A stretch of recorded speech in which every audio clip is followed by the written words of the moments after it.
Bismillah, Illa Billah, in the name of Allah. Paix, salut sur tous les prophètes, particulièrement sur le sceau de la prophétie. Paix, salut sur les anges, les saints et sur tous les croyants. Louange à Dieu comme il le veut, quand il le veut et où il le veut. Louange à Dieu jusqu'à sa pleine satisfaction. asalaamaaleykum mbokk ñi topp ci Sunugal 24 ñi ngi am mbégte dellu seet ak yéen ci seen émission bi nga xam ne moom la ñuy tuddee réception.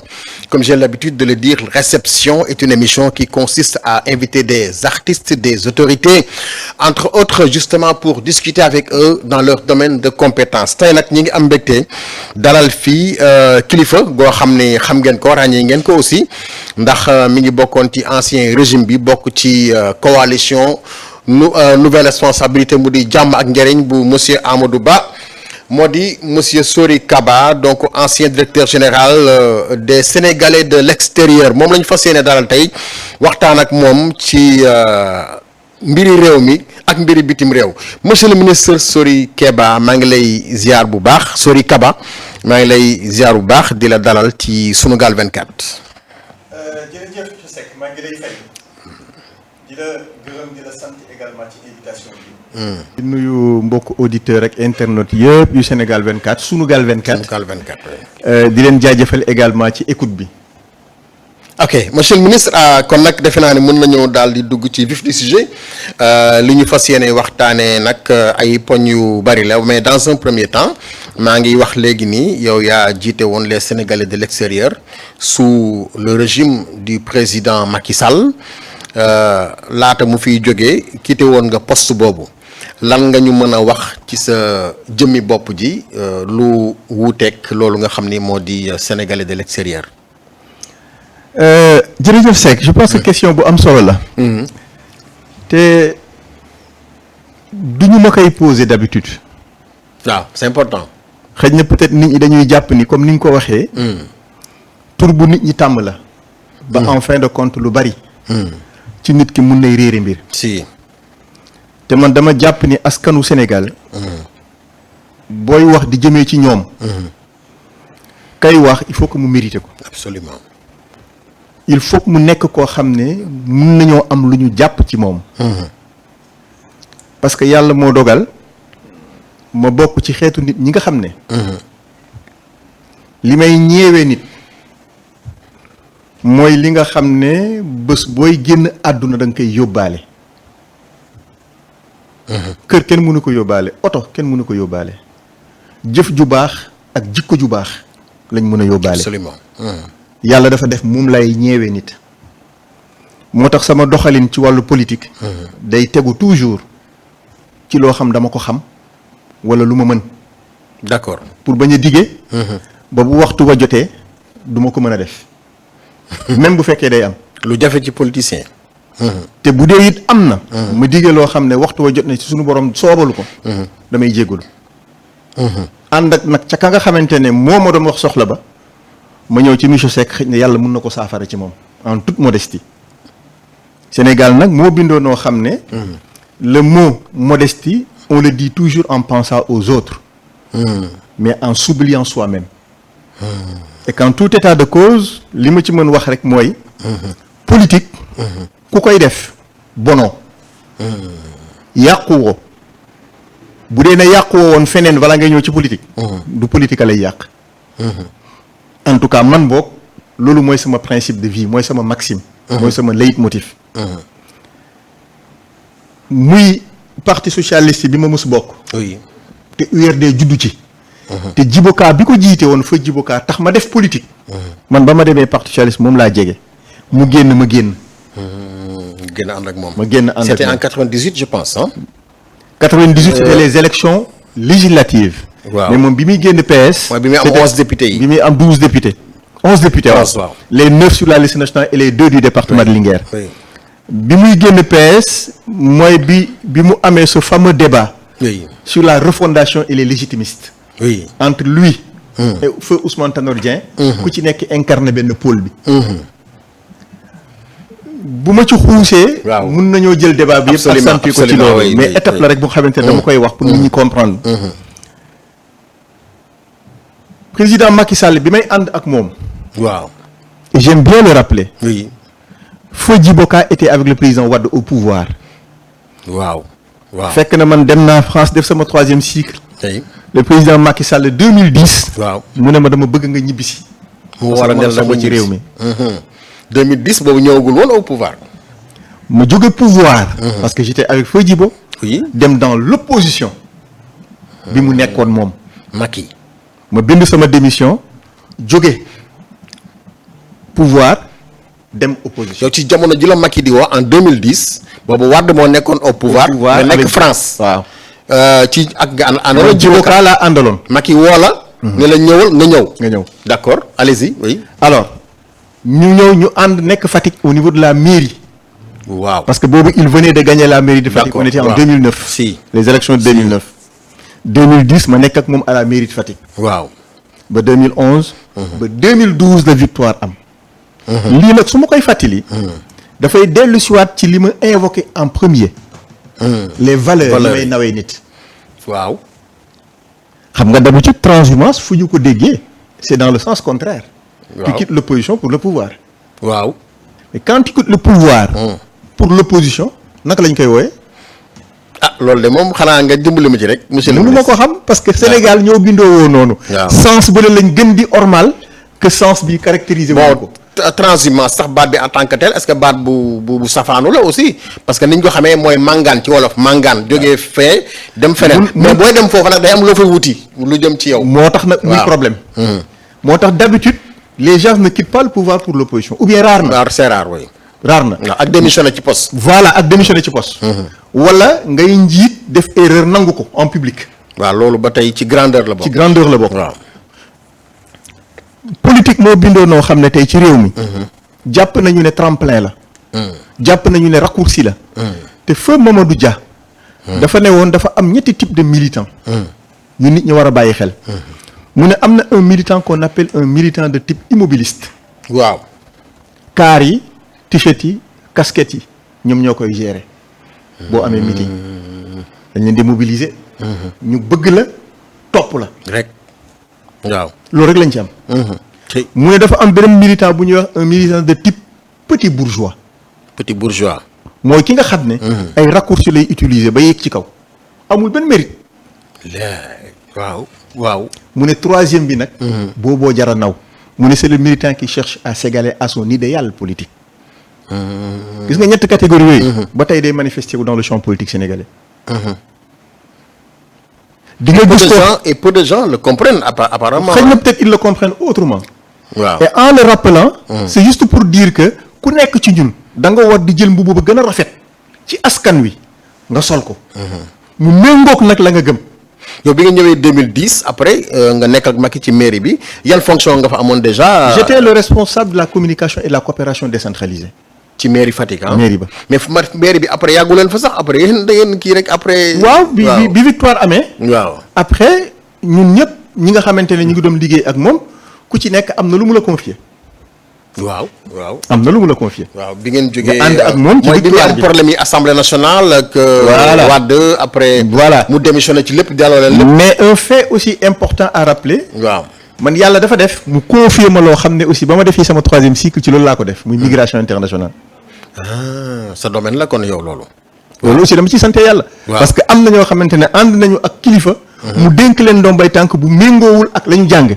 c'est la seule fonction que vous avez occupée tout au long du règne de Macky. Presque tout au long.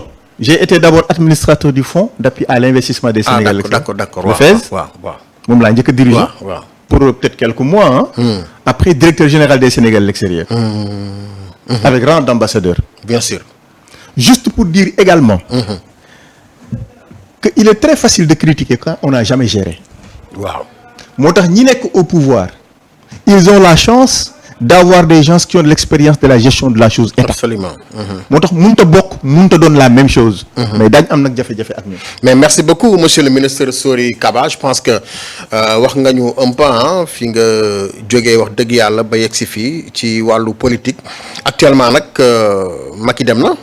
Macky moom dem na wax dëgg yàlla parce que élection présidentielle bi dafa ne woon du bokk na mu ko waxee woon la ko defee am na ñeneen ñu ko wuutu mu di le parti PASTEF les patriotes donc ñoom ñoo yore pouvoir bi donc depuis mars 2024 ci 11 novembre defe naa la woon 17 novembre 2024 ci la ñu def élection législative anticipée dañ ko gàttandu ñu dem ci ñëpp yaakaaroon ni 6 mois après dina am changement par rapport ak vote bi ak yu demee noonu ak bon taux de participation bi nee nañu après wàññeeku na mais 5 mois après l'installation de la 15e législature monsieur le ministre Excellence yan observation ngay def parce que am na yu bari yu fi jaar toog nañu ab diir ñu soog a def déclaration de politique générale d'accord dafa ne woon bële du ko ci def ñu ñëw ci bii mu toog tuuti après ñëw def ko parce que boobu am na majorité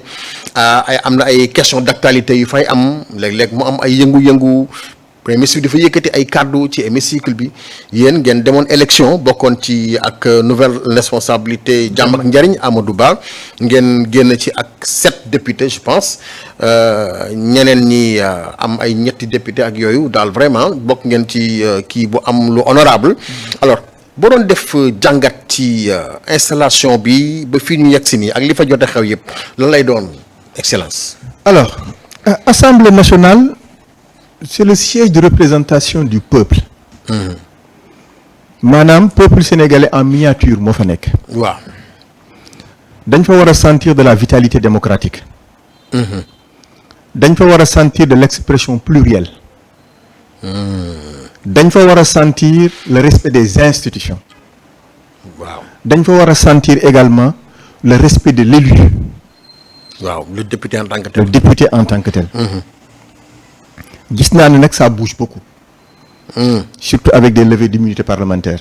il risque de battre les records. waaw c'est un peu quand même bari na mi ngi commencé di fréquent nag vraiment. ils vont battre les records. waaw ça c'est clair. te apparemment melagul ne luy arrêté la non du arrêté. waay. mais li ma xaw a ëlëm tuuti. te bokk ci li nga xamante ne man daf may frustré. mooy les questions d'actualité quand le premier ministre pointe du doigt des députés. mën na ñuy xuloog ñoom ak yooyu quoi. man day lu koy waral monsieur le ministre du. non li koy waral c'est moins important. parce que day mel ni gars yi tam dañ koy xaw a attaqué. waaye di ko sànni ay xeer attaqué c'est des élus. buñ ko attaqué. ñooy patron am. waaw parce que ñooy saytu liggéeyam. non seulement ñooy saytu liggéeyam. mais ñoom décret tegu leen fa. waaw ay nit a leen fal. ils sont élus. au suffrage universel direct. comme le président de la République. comme le président de la République. waaw. moom décret ko teg fi mu ne. il n'est pas élu. dañ koo fal mu jàkkaarloog ay élus di leen tutoyer di leen toiser di leen piétiner. c'est pas respecter les institutions. c'est son style de communication. non c'est pas un style. ah oui. non l'institution républicaine va au-delà des styles. L'institution républicaine exige du respect de la part du citoyen n'importe lequel. bu ñu nee par exemple atteinte à l'honneur du président de la République. waaw. diffamation. waaw. fu ñu juutee baaraam nit ne ko diffamé nga président de la République. maanaam dafa uñu ormawu président de la République. wala nga offensé ko. donc ko offensé qui est la clé de voûte des institutions. élu au suffrage universel direct. oui. Le député a les mêmes attributs. Quel que soit le style de communication que tu as. da nga leen war a respecter. da nga leen war a jox cër. ak ku mënti doon nag. quand tu t'adresses à l'Assemblée nationale. fàttalikul ne tu t'adresses au peuple sénégalais. Tu t'adresses pas à Thierno Alassane Sall. Tu t'adresses pas à je sais pas monsieur Seck parce que tout simplement monsieur Seck t'a posé une question qui t'embarrasse. am na wax yoo xam ne moom bëgg ko dégg moom loolu moom. yéen xam ngeen ko sax loolu nag mais ñoom métti lu wax ñoom ñu xam loolu ba pare di ko provoquer ñoom tam di ko wax yooyu. dama bëgg sénégalais yi di xoolaat. waaw. Habib Thiam passé à l'Assemblée nationale. waaw. Abdou Diouf qui passe à l'Assemblée nationale. waay. ñu xool tous les premiers ministres d'alors. quand ils passaient à l'Assemblée nationale. dañ leen doon poser question yu raw fuuf yi ñuy poser. yu gën a metti. waaw. on se le rappelle way. ñu ree. oui. tontu ci élégance. waaw. ci tubaab bu set wicc. ba ki ñuy waxal xam la ñu ko wax lan la. te amul réewaande amul indiscipline. waaw. loolu la république bi soxla. il faut qu'on restaure les valeurs de la république. mais monsieur le ministre nag jamono buy dox dafa wane nag style de communication yi warul changer tuuti. ça c'est pas du style encore une fois de plus. mais c'est son style à lui. waaw c'est-à-dire que dafa am nit ñoo xam dañu faible naturellement. ils n'acceptent pas la critique. loolu faiblesse la. mais faiblesse la. bon. qui est parfait sur cette terre. mais nee na yéen ragal ngeen parce que da ngeen di làqatu ci ginnaaw ay. kii ragal di yónnee ay xale ñu leen di waxal ngeen di leen fayal luyaas yooyu yëpp yooyu yëpp wax na ko. ku ragal monsieur le ministre yow koo couvrir yow am na koy fayal ku la sama bopp lay couvrir. ku ragal du toog ci plateau télé. man defe naa ni. nouvelle responsabilité. bokk naa ci ñi nga xamante ne par principe je décline pas d'invitation. c'est bien. par principe. parce que dama jàpp ni. dañoo toll fu ñu war a waxee. askan wi absolument c'est important. oui. il faut qu'on marque notre présence par nos idées. oui. pas par l'insulte à la bouche. Non. par l'injure à la bouche. amul njariñ. man dama jàpp ni tey. pour qu'on restaure les valeurs de la République. ku nekk dañu la war a respecter ci cër ba ngay doxal. monsieur Seck naka nga mën a imaginer. yow nga ne sa kër. yor sab njaboot. di leen yar. génn ci mbedd mi di lijjanti këru jàmbur leneen la fa xew. du teggin de. xam nga loolu du teggin. waaw sa style de communication lu mu métti sa yoon ci loolu. même bu fekkente ne dafa am ku la joxoñu baaraam boo ko mënta muñal da nga ko war a delloo baaraam bi mu la joxoñ. mais waroo jéggi. wolof dafa am lu muy wax monsieur le ministre. waaw wolof dafa ne njeexaat foo jëleb doom delloo fa sab loxo. dëgg la. moom ñam la ko neex na kay du continuer. mais problème bi mooy. waaw. les attributs d'un homme d'État. sont différents des attributs d'un homme de détail. bon teesante. li nga ma waxoon bi nga ma ko waxee soo ma ko waxaatee di nga ma xam man ak nangam ça c'est du teesante. la République n'a pas besoin de ça. quand tu n'es pas capable de s'élever. la République t'élèvera. par la force des choses. par la force des choses oui. et booba ça sera contre ton gré. te loolu nag lu mën a ñàkk la. looloo tax quelque part j'ai dit. si on ne fait pas attention. la haute cour de justice installée par l'Assemblée. des ministres en fonction. vont y passer. mais toujours à l'Assemblée nationale monsieur le ministre dafa am ay kàddu yu fa jib toujours avec le PM. mu ne daal moom dafa am ñoo xam ne dañuy toog ci plateau de télévision yi ak réseaux sociaux yi di ko saaga maanaam di saaga quoi moom noonu la ko waxee di saaga nit ñi te ñooñu dafa am ay nit ñu nekk seen ginnaaw opposition bu ragal. tudd na sax baatu lâche nga baal ma ci kii bi moom waxee na ko noonu. nee na xanaa léegi di ngeen ñeme génn nag bu leen effacer ñoom ba pare le mot effacer mel na ne am na ñu bari ñu mu déranger qu'est-ce que ça vous a fait yow bi nga déggee loolu. j'en profite d'ailleurs pour rendre hommage à Abdou Nguer. Abdou Nguer waaw ndeysaan. je lui rends hommage. di ko wax ne que nous sommes de tout cœur avec lui. ndeysaan waaw. dañu ko tooñ jaay ko doole. Bachir Fofana je lui rends un hommage mérité. waaw jaar na fii def nañu benn kii il est excellent oui macha allah. Gadiaga idem je lui rends un hommage mérité waaw. pour ñi nga xamante ne tey gis naa ne il faut ce travail là. muy travail de chroniqueur wala juste tu as ton point de vue ci ni réew miy doxee te bokkoo ci benn parti politique. loolu nag intention bi nga xamante ne. ñoom moom la ñu am ba xalaat ko ñun nekkuñ ci intention yooyu. di fay ay nit pour ñu leen di ñun waxal dañuy ñëw waxal suñu bopp. waaw. comme li ñuy def nii. waaw. oui. moom la ñuy def en toute responsabilité. en toute responsabilité. ku ñuy juger da nga ñuy juger li ñu wax ak la ñu jëf. mais doo ñuy juger ca la nga yaakaar yow. moo tax yaakaar boobu dañ koy delloo fa mu jóge. on lui laisse l'entière responsabilité de ses propos ñun du ñu xaste ñun du ñu saaga. waaye kenn gënuñoo xam état. et que am na fu débat bi toll. on donnera nos points de vue sur les dysfonctionnements constatés et les détournements constatés. bu boobaa nag constaté évidemment parce que état ku koy gérer. te luubaloo. dina jafe. ah bon. waaw te il commence à dormir sur leur laurier. te yéen a ngi jël note par rapport ak. lii xam non moom jël note. lépp loo xamante ne tey gis nañu ne lu jaaduwul la. bés buñ ciy àddu ay preuve la ñuy teg. te dañ ci yegg si incha allah. yow dafa am yoo seetlu yu jaarul yoon yoo xam ne ñoom ñu ngi koy. def yu bari sax. ah bon yu bari. ci affaire marché. nee naa la ku haute cour de justice bii. waaw un ministre en fonction ou des ministres en fonction. waaw devront y passer. mais monsieur le ministre yaa ngi wax lu garaaw non lu normal rek. lu normal parce que réew mi dañ koo gérer wu je suis très inquiet pour mon pays je suis très inquiet pour ma république. ah oui waaw. et pourtant je suis très inquiet. la majorité des Sénégalais yi nga xam ñoo doon voté le 24 mars mais attends ñoom espoir bu rëy la ñu wekkoon ci régime bii nii ba tax ñu teg leen ba affaire bi jur nag ay vraiment ay bakken yu wadd ay yàqu-yàqu yu bëri ci wàllu alal loolu yëpp vraiment boo koy fàttaliku sax récemment le PM dem na visiter ji benn musée bu ñu ko defal benn exposition wu ay photo yu taal ak lakk loolu yëpp mu nekk loo xam ne lu yéeme la wax dëgg yàlla mais espoir boobu un an après yaakaar nga ni que daal mbir yi dafa dellu ginnaaw gisoo dara lu xaw a sax lu niru lu rafet parce que mi ngi doon wax sànq defe naa ni sànq rek mi ngi doon jël parole à l'occasion de ce 1er mai mel na ni kuy rassurer nit ñi di dalal seen xel di la wan ne ñoom ñu ngi ci mbir yi dañuy organiser wu dañuy def rek nangam amoo yaakaar ci dara yow. bi ñuy dem élection législative en 1998. waaw. sur la liste Union pour le renouveau démocratique. waaw caabi bi ak les 2 doigts. waaw je me rappelle waay. on avait dit qu'on va redonner espoir au peuple sénégalais. Parce que l'espoir était perdu. Ni ils sont arrivés au pouvoir parce que le désespoir est mobilisateur. Le désespoir crée de la révolution. ñàkk yaakaar. Aujourd'hui, ils surfent sur ce désespoir-là avec aucune action au bilan, aucune réalisation au bilan. C'est pas trop sévère là comme. loolu moo tax ba espoir bi Sénégalais doon am. ñoom ñëpp ils sont dubitatifs.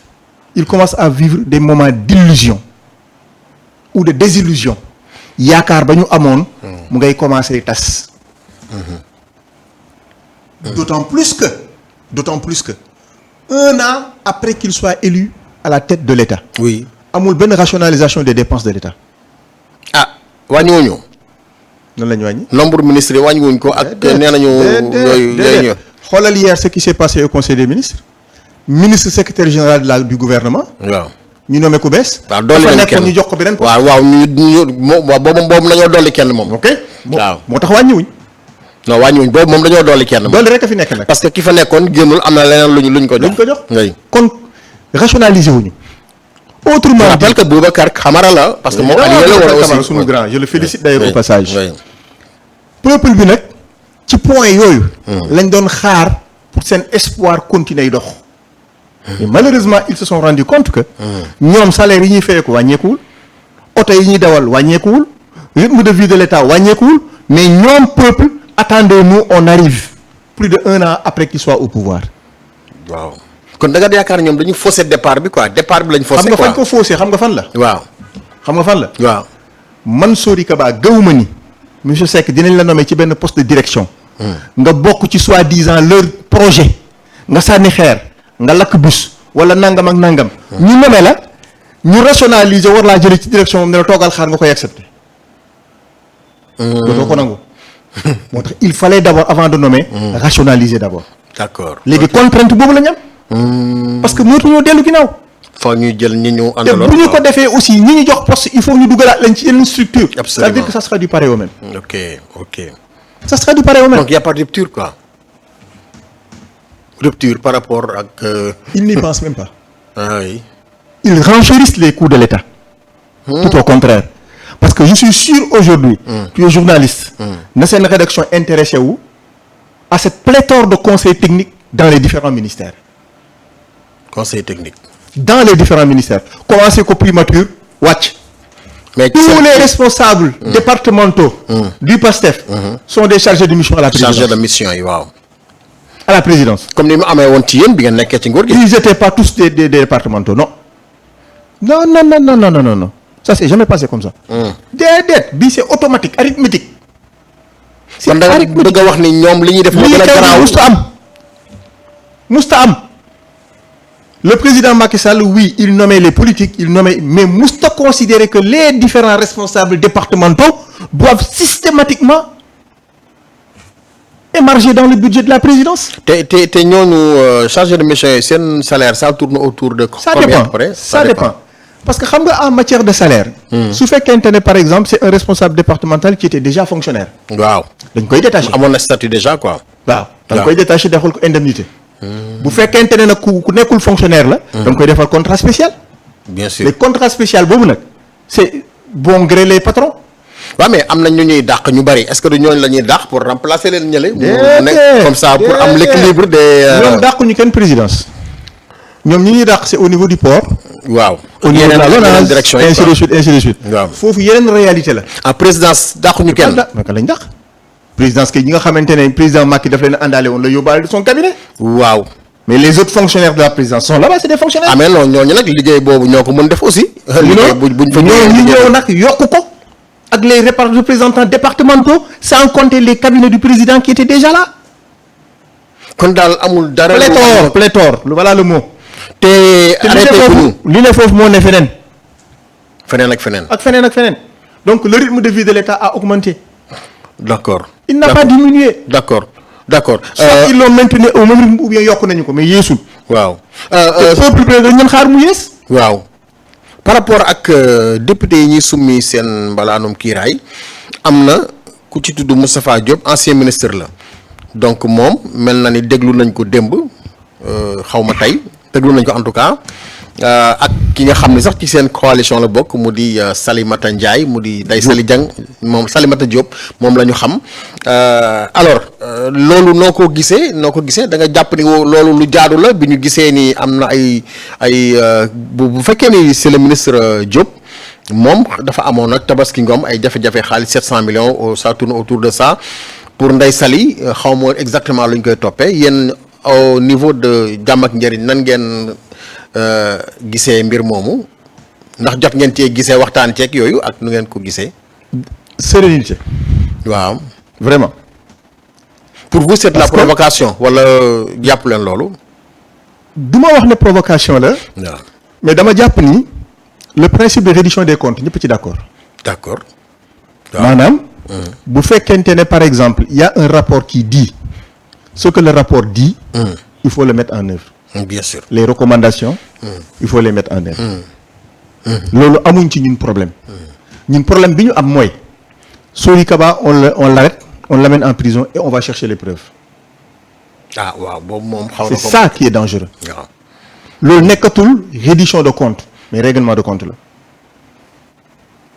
et c'est ça qu'il faut éviter. comme c'est le cas avec Farba ak oui. voilà. tey Ndeye Saly on lui rend hommage et on lui manifeste toute notre solidarité.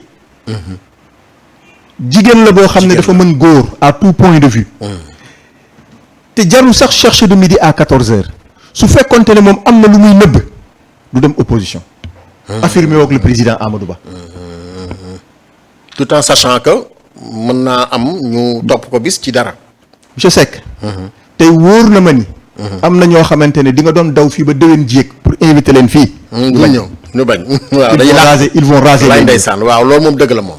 loolu nag monsieur le ministre rafetul de. te li tax rafetul. waaw moo tax ba moom Ndeye Saly bi mu affirmé woo. waaw affiché wu battre campagne ànd ak président Amadou Ba. la nit ñi war a xam ne kii amul lu muy làq wala lu muy nëbb. non te làqatu boobu sax loolu du leen tax rëcc. ñi dara da leen a saf. waaw. ça veut dire que donc kon avec elle on est vraiment blanc comme neige. d'accord ñi on va y arriver incha allah. am ngeen ci xel mu dal quoi. y a pas de souci. d'accord muy moom. waaw muy nu mu tudd Cheikh Oumar Anne. parce que il paraît que moom également son DAGE a été convoqué. oui et si on convoque le DAGE tôt ou tard on convoquera. ah oui si ci moom lañ jëm si. ça c'est clair.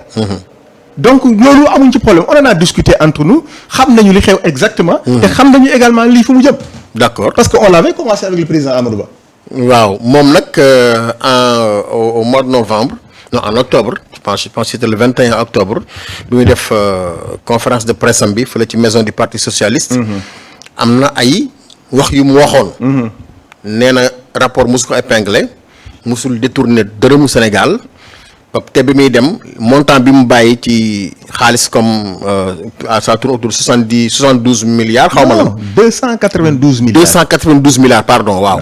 alors par rapport ak moom am na dialogue bu président woote fii jamono ji toll nii yéen da ngeen di wujji ci dialogue boobu wala jot ngeen seen invitation. man Sory Kaba je suis pour un dialogue. waaw de tout temps. man dialogue dama ko gëm. vraiment parce que dialogue ça veut pas dire entrer dans un gouvernement. Dialogue ça veut pas dire je suis d'accord avec toi. waxtaan la quoi. Un républicain. mënoo rejeter dialogue. tu ne peux pas bu fekkente ne tu crois à la république. je donne un exemple pour montrer que le dialogue est utile. monsieur Seck est-ce que tu sais que élection locale. amul deuxième tour. amul deuxième tour dans le système électoral sénégalais actuel. suffrage direct la quoi. ah. raw gàddu la raw gàddu waaw. boo ëppalee nit ki une seule voix tu gagnes. rek ñu bari loolu moo leen sauvé d'ailleurs. musiba naaru lay la loolu. wóorul. wala moo joxe proposé woon. léegi nag système boobu. waaw dialogue ko mën a changer. te ñun tey dañoo bëgg ñu changer loolu. dañoo bëgg ñu changer ko. pour que élection locale am deuxième tour. d'accord waaw. je donne un exemple simple. oui la ville de Fatick. waaw. où j'étais candidat. sur une liste. différente de la liste de Benno Bokk Yaakaar. le maire est passé avec 37%. 37% la jàlle. amul sax 40. bu fekkoonte ne deuxième tour dañ ko yóbbu deuxième tour. kon deuxième tour dafa war a am élection locale comme ni mu amee élection présidentielle dafa war a am ci élection député comme ni mu amee élection présidentielle donc système électoral boobu pour ñu mën ko changer jogganti ko jubal ko jubanti ko ba mu ne cocc normal dialogue moo ko mën a def kon dialogue personne ne peut le rejeter mais nag discuter guñ ci à l'interne. D'accord. pour xam la position de principe que nous aurons à aborder. D'accord. mais man personnellement. je ne suis pas contre le dialogue. vous n'êtes pas contre waxtaanagu leen ci wax nga ko pour xam ndax le 28 mai la donc weer rek moo ci des sënkëm defe naa ni yeggaguñ ci des na tuuti donc vous aurez peut-être le temps ngeen waxtaan ci mais Amadou Ba seen leader ñu bari nee nañu daal dafa xaw a moom daal nee nañu mooy birima ma ca benn baat ba moom bu waxee ren rek balaa wax ci déwén waaye léegi moom li ko nit ñi di reprocher nee nañu moom daal du génn di attaquer di dal ci kaw nguur gi yooyu loolu day dafa xaw a def du tuuti ci bopp ñenn ñi ne est-ce que amul lu muy rumadaat ak booy ci suuf. alors sànq. booy yi nañ ma baal duñu ay booy quoi mais noonu lañ leen di. wooyee rakk lañu. waaw. sànq ci sa kàddu da nga ni. peuple bi de ñoo leen fal te peuple baa ngi continuer ànd ak ñoom. waaw. même bu fekkente ne taux de participation élection législative bi wàññeeku na aslëf. waaw ci deuxième kii. mais quand même ils ont légitimé. oui leur liste. waaw. le président Amadou Ba loolu la jàpp. peuple bee leen fal. moom mu dem élection législative joxuñ ko majorité ñu joxaat leen ko ñoom. mais kon moom pourquoi muy àddu di leen dimbale la ñeen bàyyi ñu def li ñuy def. ba waxtu mu war a waxee jot. da leen di bañ jox ay solution du leen jox solution fu mu ne nii. du leen jox solution mais est-ce que gënul simple kon liñ koy jiiñ.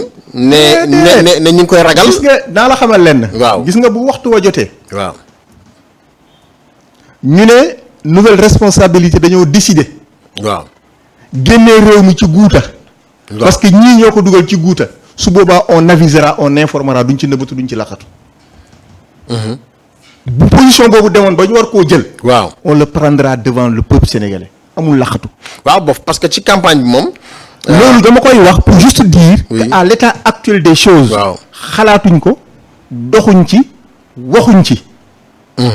ñun ñu ngi ci logique ku créer suñu parti renforcer ko dëgëral ko taxawal ko waajal élection yi di ñëw.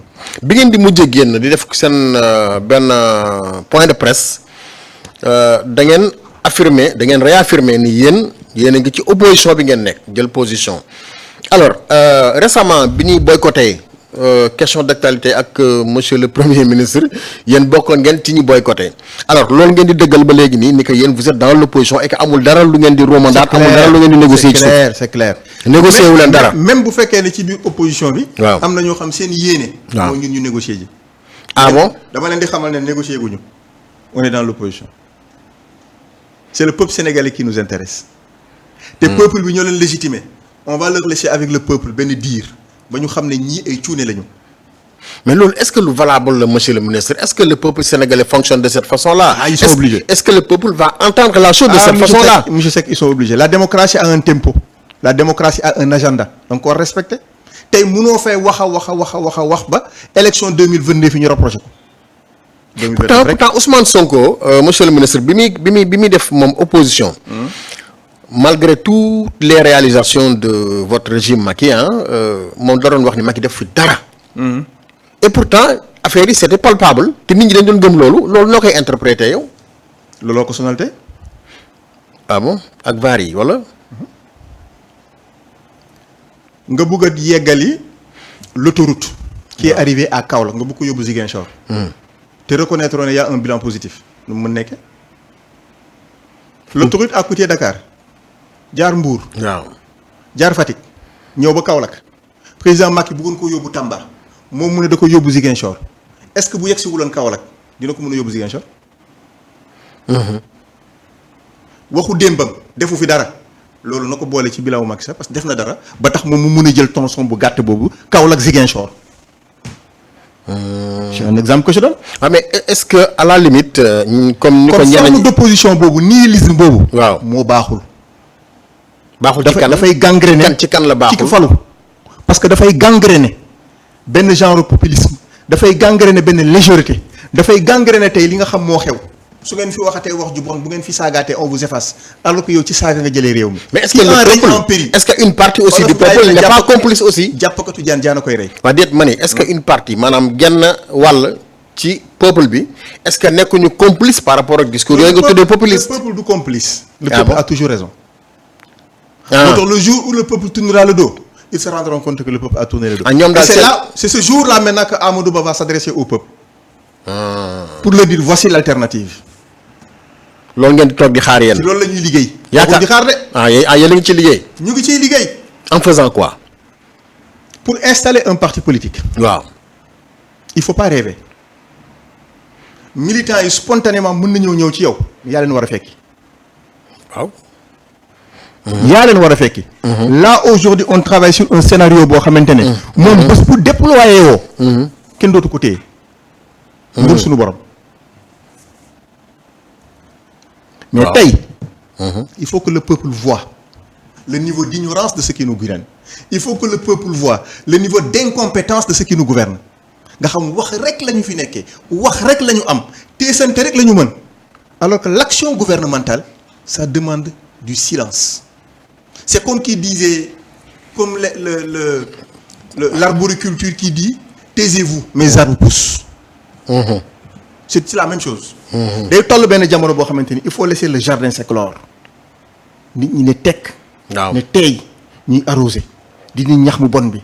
di renforcer engrais pour ñax mi mën a génn. waaw mais mënuñuy commencer jëmbat ñax mi pareeguñ ci sax nga woote bëri ci kaw ñax mi. waaw day compliqué nag quoi waaw. du fi def. oui ok.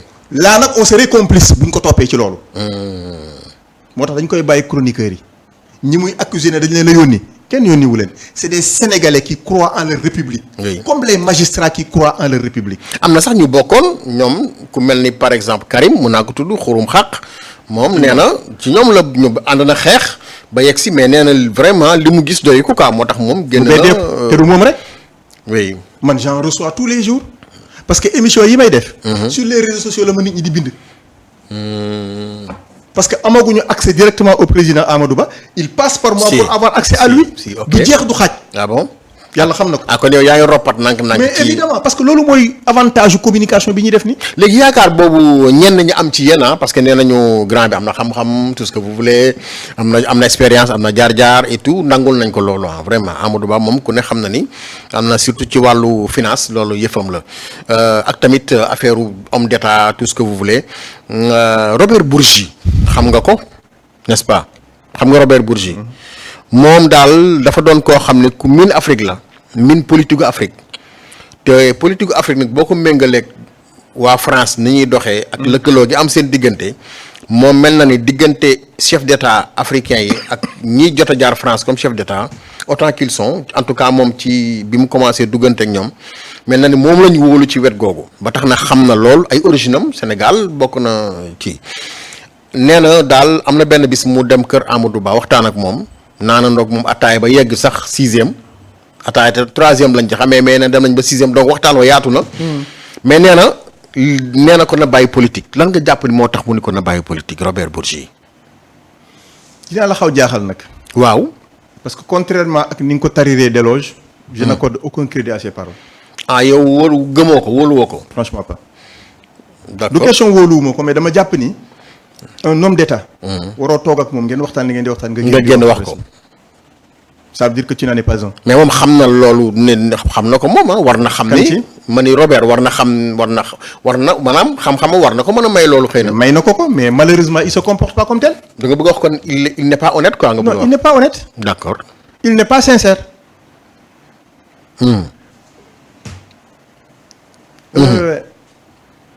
xam nga l'affaissement de l'institution républicaine. waaw. la présidence de la République par rapport à la primature.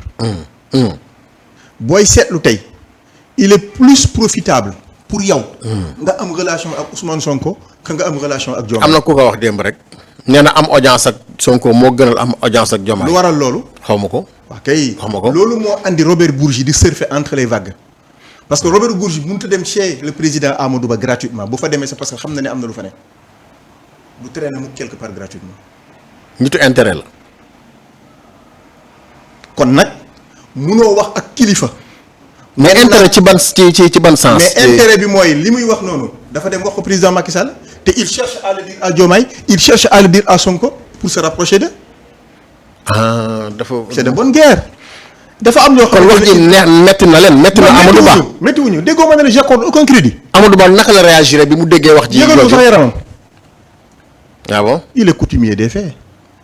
Robert nag moom mel na ni borom affaire la de. day dugg fii génn fii. waaw fii cuuc fële ut lu mu am. récemment génne na benn livre sax di wax jaar-jaaram ak chef d'état africain yi niñ doon seqeeg français yi wax na sax ni Omar Bongo à un moment am na gouvernement France boo xam ne sous Jacques Chirac Bongo moo joxe liste ministres yi nga xam ne ñoo waroon falu en fait quelque chose de très bizarre. alors monsieur le ministre kon daal wax jooju yéen vraiment. neexu leen quoi franchement. tegu leen ko fenn à la limite on va juste dire que le président Amadou doit éviter de rencontrer des gens comme ça. Déjà je pense que ni il a compris. parce que amaluñ ko njariñ te lu ñu jëlee ci moom lu ñu yóbbu la ñuy wut. il ne lui apporte aucun apport lañ ko amal aucun. bu ñëwee andi info day wut info bu mu yóbbu te la muy andi bul jàpp ni dëgg la. mais lan nga jàpp ni moo tax mu ne kon na bàyyi politique lan nga xalaat ni moo tax mu wax loolu. non xam nga sànq da nga def benn remarque. waaw nga ni kàddoom dafa raar. waaw même si en économie les biens rares sont les plus chers. bien sûr. kàddu gu raaram googu. dafay déglu sénégalais yi naan waaw il faut qu'il sorte il faut qu'il parle il faut qu'il sorte il faut qu'il parle. moom mu dem waxtaan ak moom. bu gisee ne le gars n'est pas encore prêt à prendre la parole en public day jàpp ne kon politiqueul. et il pense que ni lui suggestion bi mu ko mooy defal mooy bàyyil politique je sais pas de comprendre ce qu'il dit ou ce qu'il dit pas. mais dama jàpp ni rek. c'est pas à lui de dire à Amadou Ba ce qu'il doit faire ou ce qu'il doit pas faire. waaw c'est pas à lui. tuuti na ci quoi. monsieur le ministre mel na ni yow nag Robert moom daal. non tuuti na ci non xam nga Sénégal. dafa toll foo xamante ne. école bi nga jàngee fa la tubaab bi jàngee. waaw ëppale wuñ la dara. déedéet dara ëppale wuñ la ko. amul lu mu fi mun wax. wala lu mu fi mën a inventé. wala benn partenaire bu mu mën a mobiliser bu Amadou Ba mënut a mobiliser. candidat d'adresse su Amadou Ba du moromam. moom Amadou Ba n'a pas besoin de lui c'est lui qui est allé naan du ataaya là-bas. Amadou Ba demul këram de. ataaya bi de yàgg na moom. Amadou Ba demul këram moom moo dem kër Amadou. il a demandé à le rencontrer. mais est-ce que yónni wuñ ko aussi. mooy li ma lay wax. mais monsieur le ministre. loolu sax daf may inspiré. ma dégg Omar Sow mi nekkoon ci yéen xaw ma ndax Omar nag moom day dem ak ñëw rek ay Omar. aussi seen copain. léegi Omar nee na ñi nekk ci nguur gi dañuy yónnee lu bari ci Amadou Ba pour xëcc ko mu ñëw ci ñoom loolu da nga koy confirmer. mënuma ko confirmer parce que fekkewuma ko. waaw mais lenn mun naa la ko wax. waaw ñi yor nguur gi tey. boo leen mënoon a yóbbul Amadou Ba yow. pour mu jàppale leen. ñu gën laa fonk Amadou Ba. soxla nañ ko seen bopp. soxla nañ ko daal nga foog. waaw ñoom yow jàpp nga ne ñoom soxla nañ Amadou Ba ci ñoom nii. ñoom soxla nañu Amadou Ba parce que dañoo bloqué wu. dañoo réer dañoo jànnaxe. nga foog ne boutiquier bi nekk sa bopp koñ. bu lay lebal du fekk ne daf la wóolu yow. si. man Sori Kaba xamuma su ma fi ñëwee naka la may wóolu. danaa la xaw ma la sax loolu la lay wax. suñu àndee man ak yow mun na maa wóolu ndax li ma ànd ak yow parce que c'est crédible. absolument le calcul est fait. d'accord. aucun partenaire au développement du wóolu ñi.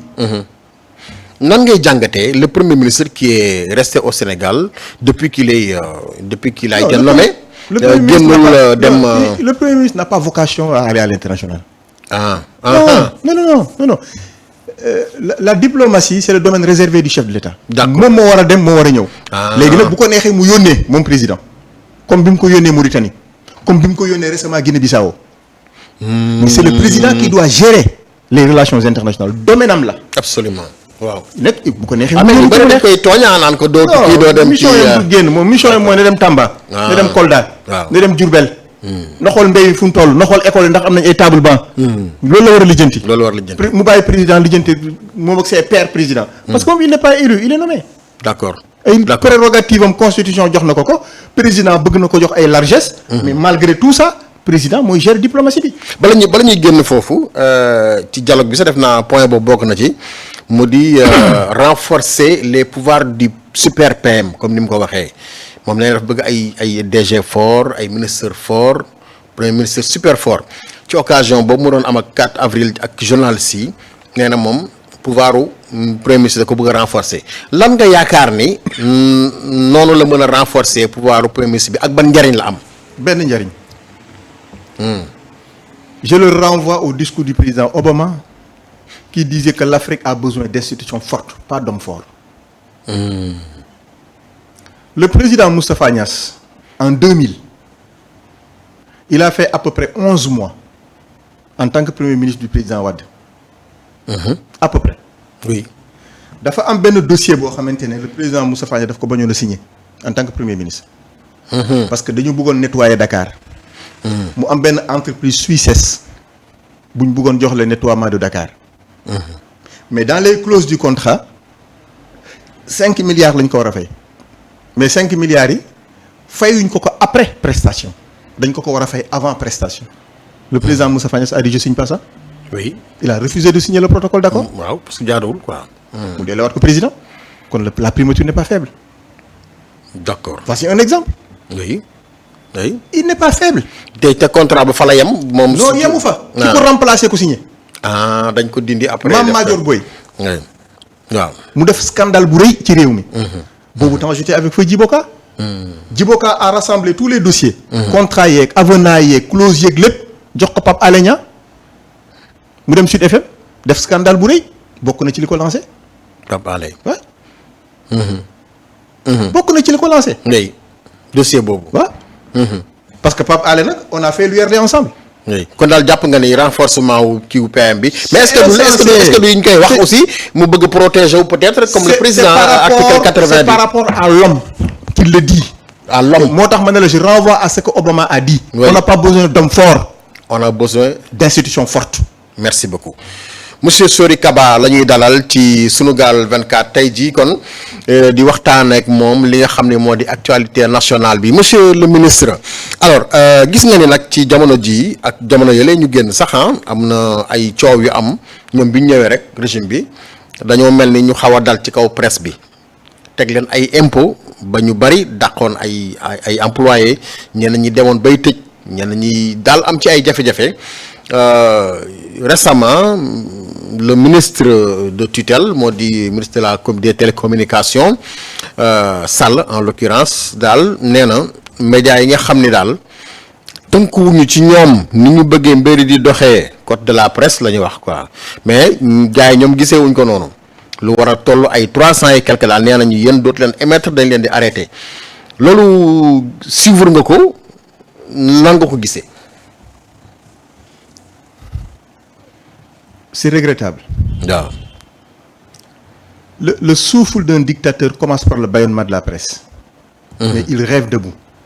Ce pays la dictature mënu fi am. C'est pas possible. ah dictature nga ko jàppee. fii c'est le pays de Cheikh Ahmadou Bamba. radiyallahu anhu. C'est le pays de Mame El Hadji Malick. radiyallahu anhu. de Seydi Abdoulaye Niass. Cheikh Ibrahima Niass. pour ne citer que ces deux-là ces trois-là. si. dictature mënta am ci réew mi. on ne peut pas bâillonner la presse il faut qu'ils arrêtent. nañu bàyyi la presse renforcer leen qu'ils créent des conditions qui leur permettent d'être dans les codes des cahiers de charges ñoom yi ñu établir lañ leen jox ay délais accompagner leen. mais l'intention qu'ils montrent là dafa leer taisez-vous. Tous ceux qui sont contre nous, vous allez vous taire. du yomb de. Gis nga le militantisme, on le définit comme une liberté en mouvement. Une liberté en mouvement. amul serrure amul carnard lu mu dëgër lu ko mën a tëj mu ta ne c'est peine perdue. C'est peine perdue. D'autant plus que l'ouverture dans le reste du monde voudrait que YouTube soit là pour tout le monde. boo amee sa connexion internet def say live fu la neex nga dugal ko. boobu de moom. si 18 millions de Sénégalais font tous des lives contre eux. duñ ci fanaan. c'est clair. faut qu'ils arrêtent. nañu accompagner la presse. sur la base du cahier de charge. ñu renforcer les dispositifs ñu renforcer la presse également ñu jox leen benn délai. mais d'autorité tu dis je ferme pour lan loolu. mais loolu ce n'est même pas logique c'est-à-dire ñoom ñu koy def noonu xam nañu ne lii ñuy def c'est l'un des bilans les plus négatifs qu'on retiendra au bout des 5 ans. On efface les chroniqueurs la presse on bâillonne vous de la nangam ak nangam ku fi wax dinañ la yónnee IGE pour lan tu penses que tu peux menacer tout le monde. ah mais premier ministre bi day am na benn bi sax bi mu wax nee na dans les pays les plus développés certaines libertés ont été dañoo restreindre yenn libertés yi il faisait référence à ça mais nee na Sénégal moom pareeguñu peut-être pour def loolu. moom c'est peine perdue. mais presse bi tam une certaine presse du ñëpp jàppaloo ne aussi am nañ ci part de responsabilité ci en termes d'organisation ak yooyu waaye. évidemment mais man lan la ma presse bi waxul fii ci ay jamono. ah bon façon saaga mu ne saaga nañ ma ko fi façon xas bu ne xas nañ ma ko fi. bi nga defee lan. quand j'avais pris position sur le 3e mandat. waaw toute la presse qui était favorable au président Macky Sall lu ne yekk nañ ma ko. lu ne presse bi nga xamante ne ils étaient du côté de l'opposition ñoo ma doon caresser dans le sens des poils. d'accord. je faisais la une pendant presque 1 mois. waaw xewoon nga fi nag de. caractérisation boobu moo fi nekk. waaw. pro gouvernement pro opposition. am na nag ñoo xamante ne ils sont équidistants des deux. mais qu'à cela ne tienne li am importance bi c'est xam nga mooy lan. boo identifier que sur ces 300 quelques entreprises de presse ou 200 ou 100 je sais même pas c'est combien. oui ñu bëgg leen a tëj. non nag bu ñu leen tëj. cahier de charge bi lii la jox nañ leen délai wu 6 mois on a mis un petit dispositif pour vous accompagner su 6 mois yi motee te ñoom régulariser wuñu là bu la neexee d'autorité tu peux décider mais comme ça dur urbi orbi quand même. dafa xaw a. c'est du bâillonnement c'est pas bien. c'est pas bien. Notre démocratie a besoin de plus que ça. soxlawuñu loolu. ah mais man nag dama seetlu ni dafa am benn xaajaloo gu am ci presse bi dafa wane loolu tam dina leen néewal doole ñoom itam. évidemment xaajaloo gi parce que presse. parce que dafa mel ni waaw parce que dafa mel ni ñi ànd ak nguur gi ñoom kenn laalu leen kenn du leen wax dara. c'est à vos risques et périls. oui. Le métier de journaliste il est sacré. oui. Tu informes le peuple. Absolument. Comment peux-tu informer le peuple sur des choses qui sont pas vraies? Il faut nga def recherche. Il faut nga def de l'investigation. Traitement de l'information waaw. quand même. pour que li ngay wax peuple bi nekk du vrai. fu ñu la munti interpeller yow li nga toog si du béton. mais falaa yi fi nekk boole puy de yi fi nekk. xaste saaga ñu instrumentaliser la jox la benn 10 millions pour nga saaga monsieur Sori Kaba wala Sori Kaba jox la 10 millions pour nga saaga monsieur Seck. mais tu n'es plus digne d'être de la presse de la corporation yooyu aussi c'est des réalités. c'est des réalités. parce que am na ñu ñuy joxe baaraam sax mais am. waaw cahier de charge bi na leer. waaw nañu joxe ay délais nañu mettre un dispositif pour accompagner les uns et les autres. on peut savoir ñi bëgg liggéey on peut le savoir. mais le ministre en tant que tel Sall yow kii nga un peu profilam nan nga ko jàngatee defe nga ni il est à la hauteur de ses. je le suis même pas yàlla xam na ko. ah oui. non franchement man de nga jéggal ma mais seen gouvernement bi. ñi ma ci xam seen tur sax bariwul maa ngi jéggalu. c'est pas méchant de ma part mais c'est parce que tout simplement le seul ministère qui fonctionne c'est celui de la justice. avec les arrestations.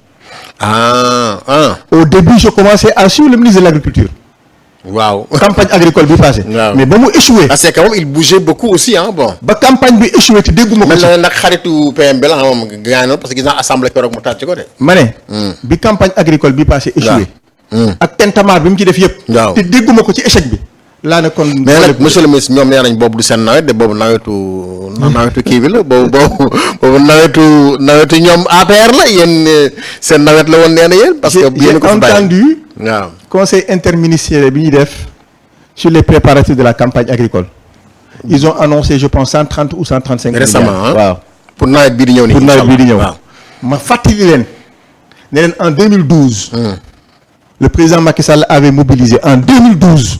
dañ ko fal. au mois de mars. waaw. nawet bi tàmbali juin. il avait mobilisé 140 milliards. en 2012. de cette date. ba bi mu fiy jógee. l'équivalent de 135 milliards 140 milliards est mobilisé chaque année pour l'agriculture. ñoom ñu mobiliser 135 milliards xaw ma 130 milliards.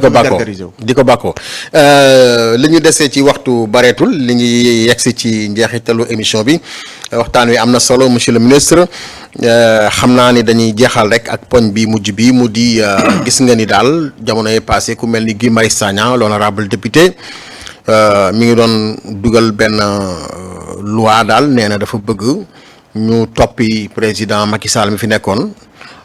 Pour mauvaise gestion des ressources réew mi maanaam ni mu teewoon xaalisu réew mi daal da ko doon jaxatee la wax loolu la moo ci sa xalaat ak itam li ñu wax ni doomam ji mu di Amadou Sall dañ ko convoqué ci ay affaire xaalis daal 10 milliards xaw ma ak yu demee noonu yaa ngi topp wax yooyu ak xew-xew yooyu lan nga ci xalaat.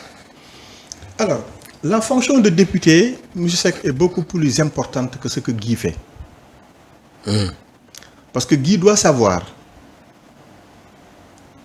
que le budget, le responsable de la gestion du budget, c'est pas le président. Ah bon? Non. C'est qui alors? Et ça, c'est des éléments de convergence de lui et moi. C'est le ministre du budget. C'est le ministre des Finances. D'accord. Responsabilité bi. ci moom la ne. ministère boo jël le ministère moom mooy le délégataire prioritaire. moom mooy le responsable financier numéro 1. il le délègue à son DAGE ou il le délègue à une personne d'autre bu ko neexee. léegi pouvoir de signature boobu. moom moo lay permettre nga mën di gérer le budget dans les différents ministères. en quoi haute trahison am na foofu concernant Macky Sall. te ci loolu rek lañ ko mën toppee. est-ce que kon dafa maîtriser wul il n'a pas pris le temps de bien faire ses recherches. ak moo tax ma wax ko la fonction de député est très importante. oui. et haute trahison di ko accuser nit. warul nekk de la pratique politicienne. waaw dafa war a nekk du sérieux nañu bàyyi affaire u caaxaan yooyu te jublu ci liggéey bi. Amadou Sall par contre. man je pense. que bu fekkente ne am na lu ma ciy àddu. mooy képp ku falooti président du Sénégal. wala ministre. éloigne ta famille de la gestion de l'État. waaw loolu moom je suis d'accord avec vous. oui. loolu moom mooy enseignement bi ñu war a tirer même bu fekkente ne sax Amadou Ba nommé wu. Amadou Sall n'a jamais été. yor woon dara waaw. n'a jamais été nommé. il faut aussi qu'on le dise. nee nañ ci affaire transaction la. moom ak ay lu munti am man jàpp naa ni la famille. la famille du président Diouf. ñu ngi Sénégal fii di dem Sandaga. wallaay ndeysaan. waaw dem Colobane. wallaay waaw di dugg di génn kenn soxla ci dara. ñu yaru nit ñu yaru xam naa ci am na ñu ma ci jot a. tu vois un peu. mais loolu moom mooy li war a am. loolu mooy li war a am il faut que tu épargnes ta famille. même tes amis. da ngeen war a épargner. am ñoo xam ne dañoo bëgg doom nag am ñoo xam ne dañoo bëgg doom de ndeysaan lu seen doom def rek. mais nañu waxante dëgg. bëgg doom. mun nga ko mettre dans des conditions. yu mu gagner paisiblement sa vie. par exemple mu dem jàngi ubbi société am ak yu demee noonu. nga teew il gagne sa vie. nga ñàkk a teew. il gagne sa vie absolument bu bañ a nekk de l'argent facile. même bu dee nag Sénégal dafa réew mu doy waar. léeg-léeg nga gis Sori Kaba pour mu mën a dugg dans les bonnes grâces du président Macky Sall. mu jaar ci doom ji. waaw. gis nañ ko fi lu dul jeex. waaw ba tey waaw. yooyu nag mooy andi li xew nii. ah mais le président Diomaye nee na bi mu bëggee gis Macky Sall il est passé par son fils Amadou nee na pour waxtaan ak moom mais est-ce que yaakaaroon ni comme niñ def Farba jàpp ko Farba Ngom yaakaaroon ni ñoom waa ji lañ bëgg a atteindre bëgg a jaar ci doom ji wala yow. mais c'est peine perdue. Macky Sall il peut pas l'atteindre. non ils peuvent pas. apparemment il est en train de. Voilà, mais attends loolu kenn mënu ci dara depuis le 3 juillet. 2024. waaw comme ni ko Idrissa Seck waxee woon. Macky Sall sera le Macky Sall peut être plus important que le président du Sénégal. waaw ni mu ko waxee woon nag mel na ni ça c'est mu ngi réalisé wu. waaw. parce que dafa jël une décision historique. waaw loolu lu ko waral yow parce que ñi ngi koy soo gis ci un chef d'état un ancien chef d'état quoi fii Sénégal Diouf gis nañ ko demoon francophonie après mais Macky Sall quand même c'est beaucoup plus compliqué ah comme ni ko booy di waxee waaw li ma ci jàpp. mooy bu dee dañ ko conseillé woon. ka ko conseillé naxu ko. Macky waaw. d'accord loolu rek laa ci mën a wax. loolu rek nga ci mën a wax. ka ko conseillé. naxu ko. il lui a donné le meilleur conseil qu'il pouvait obtenir. d'accord yow ba fan nga yaakaar ni fa la mun a yegg vraiment ci nomination yi ñu koy. def distinction aux Nations Unies. il a toutes les chances d'y arriver. et je le lui souhaite. parce que grandeur u Sénégal lay doon booba. doomu Sénégal mosut a yegg foofu. yal na yàlla def moom mu yegg fa. malgré li mu la dàqoon ci gouvernement bi. mais da ngay fàttali ne yéene woo ko dara lu jàppaloo ko dara. da nga fàtte ne bi ma dàqee en 2019. waaw j'ai pas quitté l'APR je suis resté. ah bon. mais oui. yow 2019 lañ la libéré woon kon. 2019 la ma dàq octobre 2019. te da nga waxoon resté dans le parti. waaw. je suis resté militant. Oui. J'ai continué à me battre comme un militant. sans yore benn responsabilité. ba ni mu ciy jógee statut d'ambassadeur. statut d'ambassadeur moom da nga koo conservé woon. waaw mais est-ce que après waxtaan ngeen ci. li tax mu waxtaan nañu ci mais yow tam lu tax nga génnoon wax ci yow it monsieur le ministre tam waxoon ne bu ci kenn wax. bi ma ci waxee ba pare la wax bëgg ci kenn waxati. ah bon. waaw pour la petite histoire. bi ma ci àddoo. waaw lay door a wax qu'on arrête d'en parler. yow loo ci waxoon exactement. que dañoo dem campagne électorale 2019. waaw. ñu def le tour du Sénégal. waaw. ñu wax sénégalais yi ne leen. bii mooy sunu deuxième et dernier mandat bu ngeen ñu falaatee pare nañu. yow nga dem di fàttali laa répété loolu. nga fàttali loolu. Babacar Fall bi ma laajee ma ne ko ñun de campagne électorale bi dañu doon wax sénégalais ni bii mooy sunu deuxième et dernier mandat. kon jàpp naa ne bii mooy dernier mandat bi. mais est-ce que amul ñu la bëggoon écarter ñu bëggoon nga génn ñoo xam ne c'est ça le débat nag. loolu mooy coow li. loolu nag moo tax tey. bu ma toogee ci plateau di wax. waaw ma am le privilège que tu m'invites. oui ñi nga xamante ne dañoo bëggoon ma noppi. dañuy am gàcce. là je prends ma revanche sur l'histoire. xam naa dinañ ci gën a wax mise à part. dinañ ci waxtaanaat incha allah monsieur le ministre kon ma bàyyi la nga tàggoo. émission bi di la gërëm di la sant. jërëjëf vraiment ci opportunité bi. merci ak le sens du professionnalisme. merci di nuyu di gërëm mbokk internautes yëpp ñi nga xamante ne ñu ngi doon suivre également. jërëjëf merci beaucoup. merci beaucoup jërëjëf kon Sunugal 24 tey jii ci réception 1er mai alors noo def ci 1er mai bi tey. 1er mai bi de noo ko dundee noo ko dundee bonne fête à tous les travailleurs. à tous les travailleurs. waaw et puis. di wax état bi lu mu mën améliorer conditions de travail nañ ko def. ñu def ko et puis je pense que aujourd'hui même la question de l'âge de la retraite il faut qu'il le revoie. c'est important pour notre réew mi fi mu toll nii. dañ ko war a yokk. dañ ko war a yokk de mon point de vue. ba fan 60 ans 70. non mën ci yokk peut-être 1 ou 2 ans. parce que léegi nit ñi waaw duñu gaaw a màgget ba 63. absolument waaw wala 65. duñu gaaw a màgget. waaw.